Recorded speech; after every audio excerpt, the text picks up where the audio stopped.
గురుగారు మనుస్మృతి మనుధర్మం అని అంటూ ఉంటారు కదా, ఇంతకీ మను అంటే ఎవరు? మనకందరికీ తండ్రి మనువు కనుకనే మనల్ని మనువు యొక్క పుత్రులు గనుక మానవులు అని పిలుస్తున్నారు.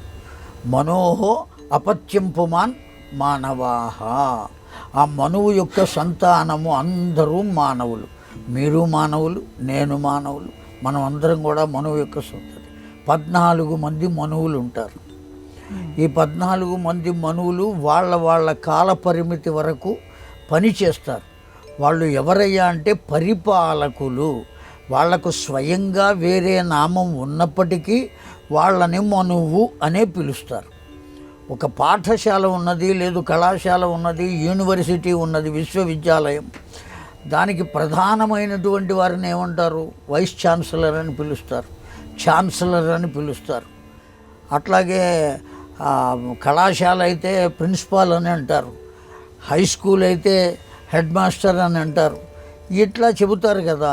వాళ్లకు వేరే పేరు ఉన్నప్పటికీ వాళ్ళని ఆ సీట్లో కూర్చున్న వాళ్ళని ఏమని పిలుస్తాం? మనం హెడ్ మాస్టర్ అనే పిలుస్తాం.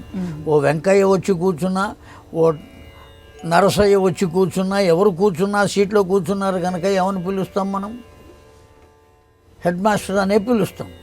అదేవిధంగా ఇక్కడ కూడా ఆనాడు ఉన్నటువంటి పరిపాలకులు ఎవరైతే ఉన్నారో, మొత్తం యావత్ భూమండలం మొత్తాన్ని పరిపాలించేటువంటి వాళ్ళు, సృష్టి కార్యక్రమం ప్రారంభం నుంచి వాళ్లను మనువు అని పిలుస్తారు.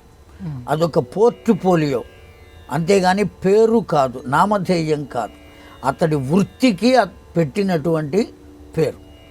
అటువంటి 14 మంది మనువులు అయిపోతే ఒక పగలు గడుస్తుంది బ్రహ్మదేవునకు.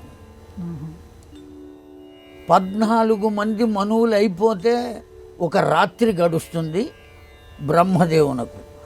ఇటువంటి పగలు రాత్రి కలిస్తే ఎంతమంది మనువులు అయిపోయారు? 28 మంది మనువులు. ఇట్లా 28 మంది మనువులు ఎంతకాలం అవ్వాలి అంటే 365 సంవత్సరాలు 5 రోజులు గడవాలి. 365 రోజులు గడిస్తే 1 సంవత్సరం అవుతుంది. అటువంటి సంవత్సరాలు 100 గడవాలి. అప్పటికి బ్రహ్మ కాల పరిమితి అయిపోతుంది. కనుక అతని కాల పరిమితికి అవధి ఎవరు అంటే మొట్టమొదటిది మనువులే. అటువంటి మనువులు 14 మంది కావాలి. కనుక ఆ మనువే మొట్టమొదటి సృష్టి చేస్తాడు.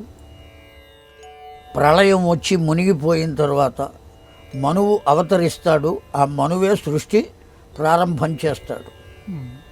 అలా చేసేటువంటి వారినే మనువులు అంటారు. తద్వారా కలిగినటువంటి జీవులందరినీ మానవులు అని పిలుస్తారు.